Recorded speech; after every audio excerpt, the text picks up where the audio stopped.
இஸ்லாத்துல ஜோசியம் கிடையாது. எதிர்காலத்தை பத்தி அல்லாஹ் நிச்சயமா அவன் மட்டும் தான் அறிஞ்சவன். ஆனா சூரியன் உதிக்கிறது மறையறத பத்தி பெரிய ஒரு அட்டவணையே இருக்கு. 20 வருஷம் 30 வருஷத்துக்கு அப்புறம் சூரியன் எத்தனை மணிக்கு உதிக்கும், எத்தனை மணிக்கு மறையுன்ற ஒரு விஷயம் நம்ம அதை வச்சுதான் இன்னைக்கு நோன்பு நடக்கிறது, தொழுகை நிறைவேற்றுறதெல்லாம் செஞ்சு கொண்டிருக்கோம். சூரிய விஷயத்துல இந்த சயின்ஸ் எடுத்துக்கொள்றோம். ஆனா சந்திர விஷயத்துல நம்ம சயின்ஸ் எடுத்துக்கிறது இல்லை. நம்ம பார்த்தாதான் நம்மளுக்கு பெரிய ஆரம்பிக்குது, அவங்க பார்த்தா அவங்களுக்கு பெரிய ஆரம்பிக்குதுன்னு சொல்லிட்டு இந்த விஷயத்துல வேறுபட்டு கொண்டிருக்கோம். ஆனா அல்லாஹ் இன்னான்னு சொல்லலாம், சூரியல அல்லாஹ் என்ன சொல்லி காட்டுறான், அந்த லைலத்துல் இரவு பத்தி சொல்லும் போது அந்த இரவு ஒரு இரவு பத்தி தான் சொல்றான். இரவுகள் என்று பல டுவல்ல ப்ரூவல்ல ஒரு இரவு பத்தி சொல்றான். அந்த இரவு 1000 மாதங்களை விட சிறந்த இரவுன்னு சொல்லி காட்டுறான். அப்படி இருக்கும் போது இப்ப இன்றைக்கு நம்ம பெரிய பார்க்கல, சவுதியில இன்னைக்கு பெரிய பார்த்துட்டாங்க, அவங்களுக்கு இந்த முதல் நோன்பு ஸ்டார்ட் ஆயிடுச்சு. நம்ம நாளைக்கு தான் பார்த்தோம், நம்மளுக்கு நாளைக்கு தான் பெரிய ஸ்டார்ட் கணக்குனா அவங்க ஒற்றைப்படையில லைலத்துல் அடைஞ்சு கொண்டாங்க சொன்னா நம்ம ரெட்டைப்படையில இருக்கோம்.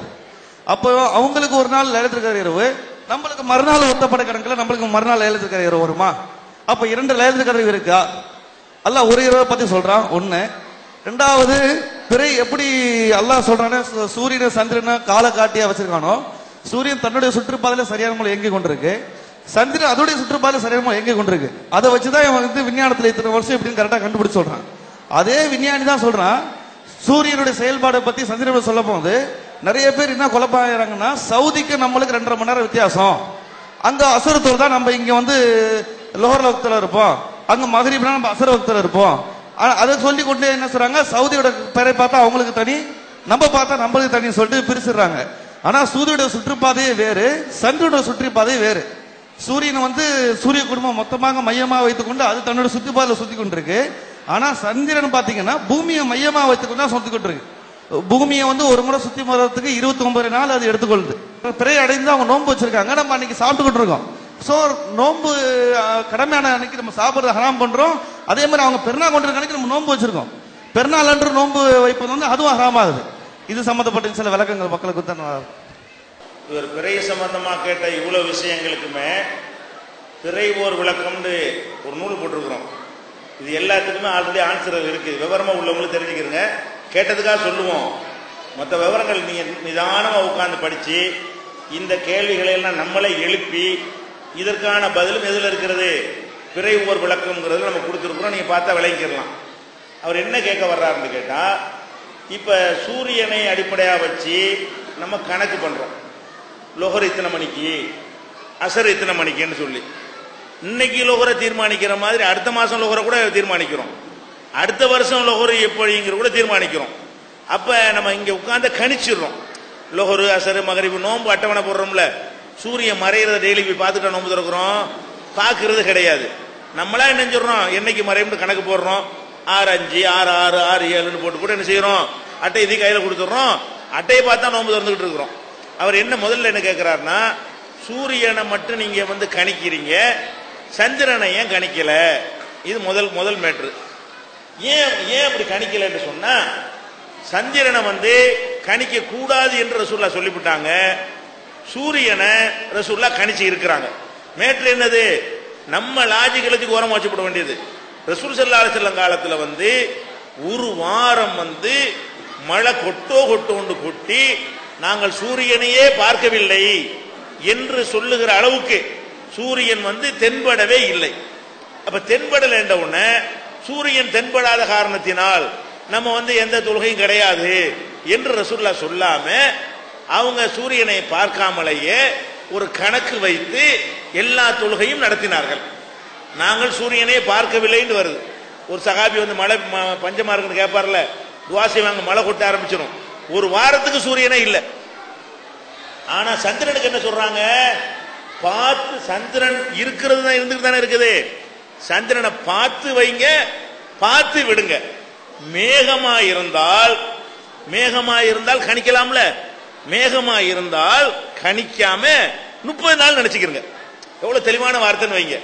கணிக்க கூடாது என்று இதுக்கு சொல்லிட்டாங்க, அதுக்கு சொல்லல.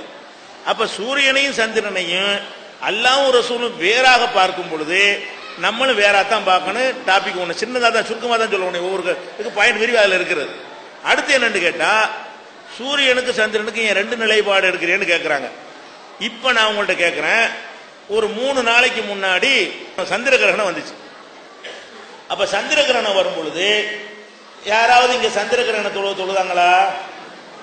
தொழுவல. ஏன் தொழுவல? சந்திர கிரகணம் வந்திருக்குதுல. இல்ல எங்களுக்கு வரலையே. என்ன சொல்லுவாங்க? எங்களுக்கு வரலையேம்பாங்க. உங்களுக்கு ஏன் ஒரு சந்திரன் தானே இருக்குது. சந்திர கிரகணம் எத்தனை ஊர்கள்ல எத்தனை வருஷங்கள்ல வந்திருக்கிறது.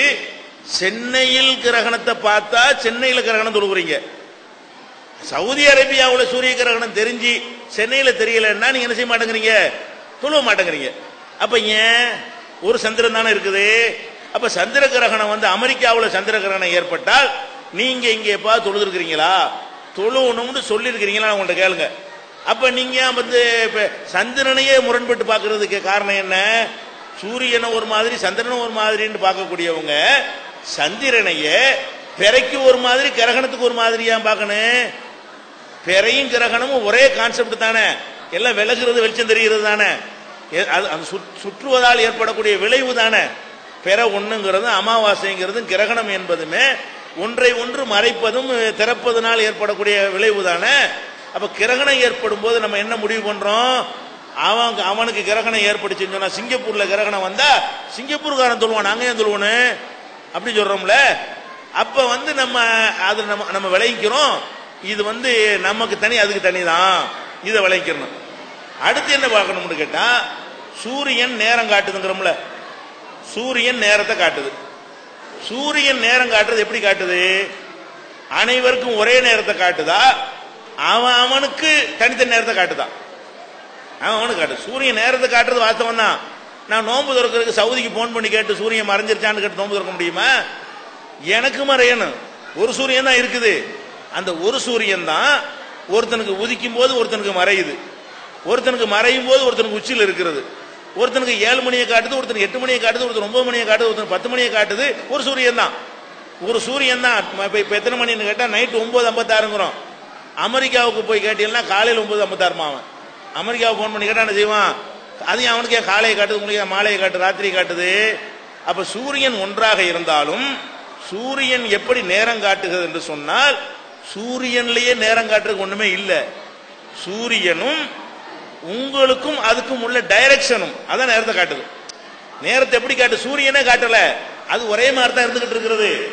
உங்க தலைக்கு நேரம் வந்தா உச்சி, உங்களுடைய அடிவானத்துல 90 டிகிரி அந்த கீழே இறங்குனா அது மறைகிறது.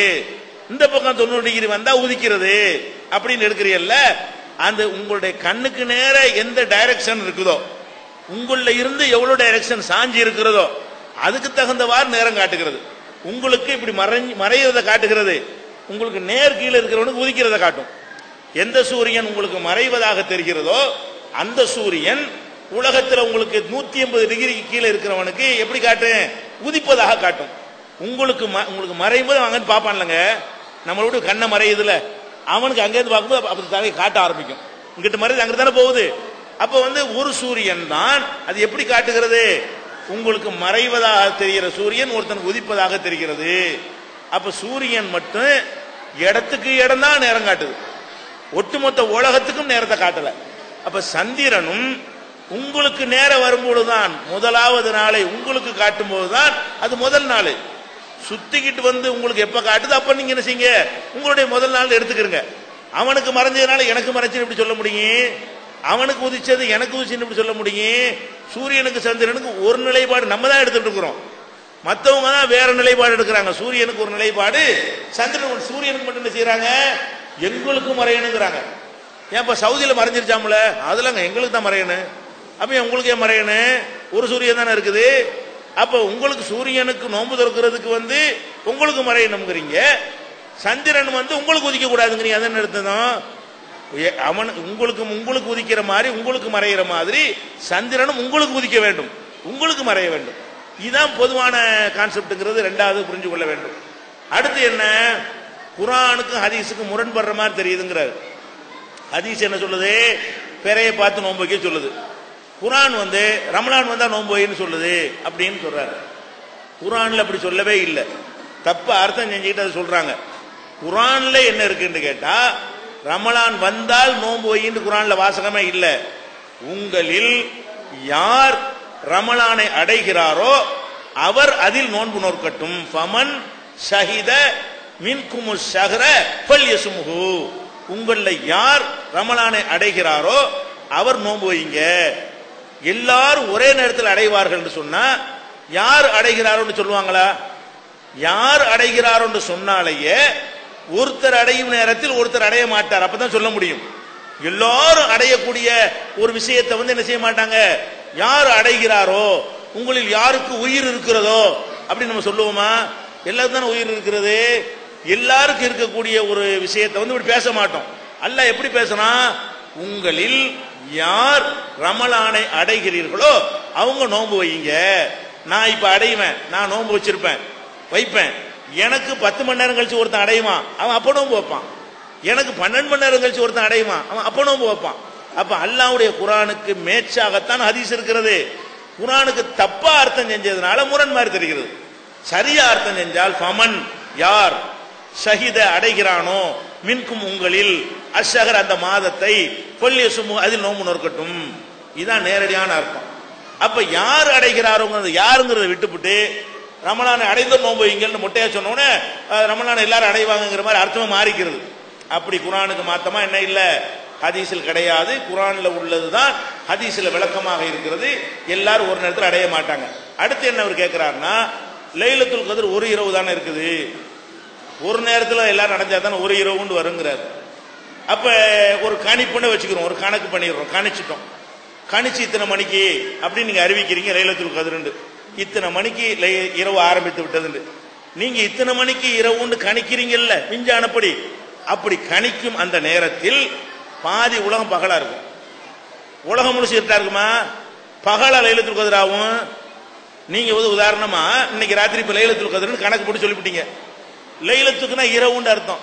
லைலத்துல் கத்ர் நீங்க சொல்லும் போது அமெரிக்காவில் என்னவா இருக்குது? பகல் 10 மணியா இருக்கிறது. அப்ப உங்களுக்கு ராத்திரியா இருக்கிறது.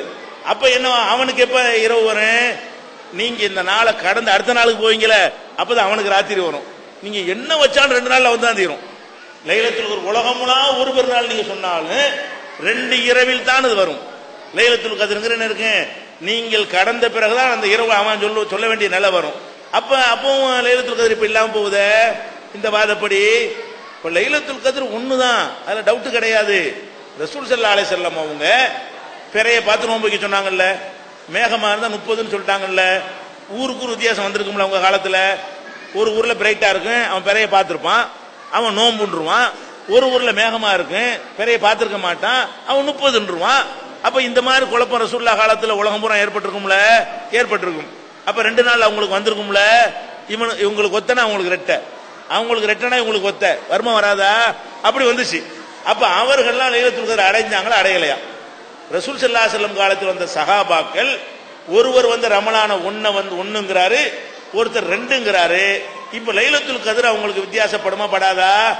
இவருக்கு ரெட்டப்படையா இருக்கிற ஒரு ஒத்தப்படைன்னு வருமா இல்லையா? அப்ப ஒத்தப்படையெல்லாம் லைலத்துல் கத்ர் வரும்.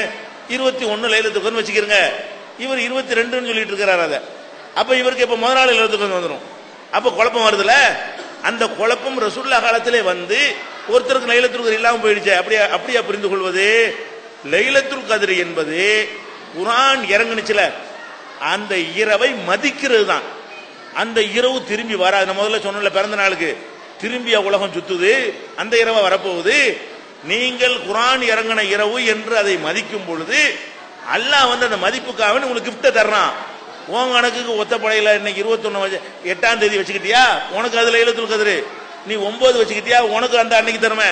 நீ 10ஆம் தேதி வச்சுக்கிட்டியா, உனக்கு அல்லாஹ் தர கிஃப்ட் தான் அது. அந்த நாள் திரும்பாது. குர்ஆன் இறங்குனுச்சு அந்த நாளா திரும்பும். அந்த நாள் திரும்பினா இப்ப ரசூலுல்லாஹ் உலகத்தில் வாழ்ந்துட்டு இருப்பாங்க.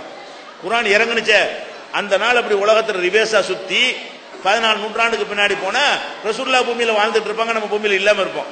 உலகம் சுத்தி திருப்பி அந்த நாள் வர்றது கிடையாது. அந்த நாளை நம்ம மதிக்கிறோம். மதிக்கிற காரணத்தினால் அல்லாஹ் என்ன செய்யறான்? நமக்கு அவனுடைய கிஃப்டை தருகிறான். யார் யார் அவங்களுடைய கணக்கு பிரகாரம் அந்த ஒத்தப்படையை அடைகிறார்களோ அவங்களுக்கு அந்த கிஃப்ட் அல்லாஹ் கொடுப்பான். இப்படி புரிந்து கொண்டால் எல்லாருடைய கருத்து பிரகாரம் லைலத்துல் கத்ர்ல குழப்பம் வராது. இத குழப்பத்துக்காக இந்த குழப்பம் வருதுன்னு இந்த கேள்வியை கேட்பார்களே, ஆனால் அவங்க கணிக்கிற சித்தாந்தப்படியும் உலகத்துக்கெல்லாம் ஒரு லைலத்துல் கத்ர் வராது. அவங்க சித்தாந்தப்படி எது வரலையோ அது ஆர்குமெண்ட் வைக்க முடியாது. அவங்க கணக்கு பிரகாரம் பார்த்தாலும் 2 லைலத்துல் கத்ர் வரத்தான் செய்யும். ஒரே நாள்ல பெருநாள் அறிவிச்சாலும் 2 பெருநாள் வந்துடும். ஏன் பெருநாள் தொழு காலையில சொல்லுவீங்க, நீ பெருநாள் தொழு ராத்திரியா இருக்கணும், அடுத்த நாள் தானே சொல்லுவான். உலகம் பாதி பகல் பாதி இருவா இருக்கக்கூடிய நேரத்தில் ஒரு நாள்ல எப்படி பெருநாள் வரும்? கணிச்சு சொன்னாலும் 2 பெருநாள் வந்துதான் தீரும். நீங்க என்ன மாதிரி செஞ்சாலும் 2 குறைஞ்சி ஒரு நாள்ல எல்லாரும் பெருநாள் கொண்டாட முடியாது. ஏன்?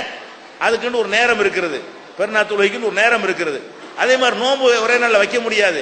பகல்ல தான் நோன்பு வைக்க முடியும். ராத்திரியா இருக்கிறவன் விடிஞ்சுதான் நோன்பு வைப்பான், ஒரு நாள் தள்ளிடுவான் தன்னால. அப்ப எப்படி பார்த்தாலும் ஒரே நாள்ல எல்லாரும் நோன்பு வைக்கவும் முடியாது, ஒரே நாள்ல பெருநாள் கொண்டாடவும் முடியாது. இது ரொம்ப விழாவாரியா 2 மணி நேரம் விளக்க வேண்டிய விஷயம். சுருக்கமான பாயிண்ட்களை சொல்லி இருக்கிறேன். அந்த பிறை ஓர் விளக்கம்ங்கிற புஸ்தகத்துல நிறைய விவரங்கள் இருக்கலாம் சொல்லி இருக்கிறோம், பார்த்து தெரிஞ்சுக்கிறேன்.